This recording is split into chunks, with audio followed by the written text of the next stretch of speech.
Deməli uşaqlar, 14 fevral nə günüdür? Kitab bağışlamaq günü. Yəni sabah kitab bağışlamaq günüdür. Sabah dərs olmadığı üçün biz bugün sinif olaraq bir-birimizə ən gözəl hədiyyə olan kitab bağışlayırıq. Bu kitabları da sonra bir-birimizə ötürməklə bütün sinif faydalanacaq, hə?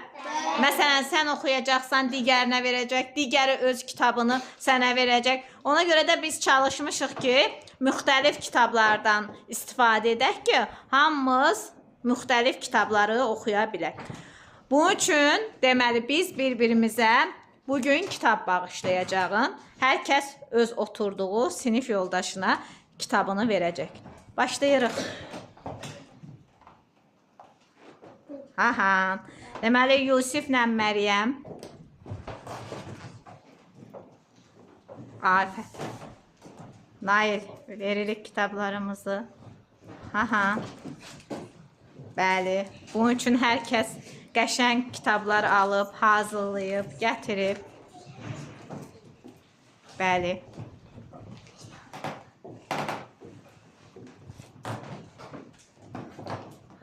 Aha. İndi qızlar, siz də kitablarınızı verin. Mədinənin kitabının yanında şokolad da var. Hə, Mədinə? Başladıq. Baxın, Dənizin kitabını çox bəyəndik üz olaraq. Qədim ab-hava var Dənizin kitabında. Qədim olmasına baxmayaraq çox qəşəngdir. Afərin. Aha. Verdiniz, dəyişdiniz kitabları. Bu da Cəbrailin kitabı.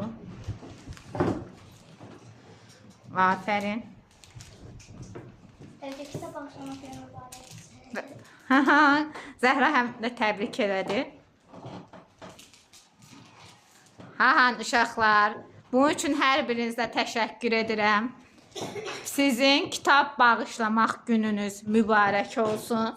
Görürsünüz nə qəşəng gündür bugün. Kitab bağışlamaq günü.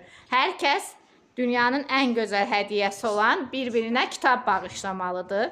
Kitab oxumaq, mütaliə etmək bizim biliyimizi, dünya görüşümüzü, savadımızı artırır, çoxaldır. Ona görə də biz həmişə mütaliədən istifadə etməliyik ki, dünya görüşlü olaq. Yaxşı, anlaşdıq, kitabları oxuyuruq, sonra bir-birimizə ötürürük və beləliklə bütün uşaqlar hamı kitabdan yararlanacaq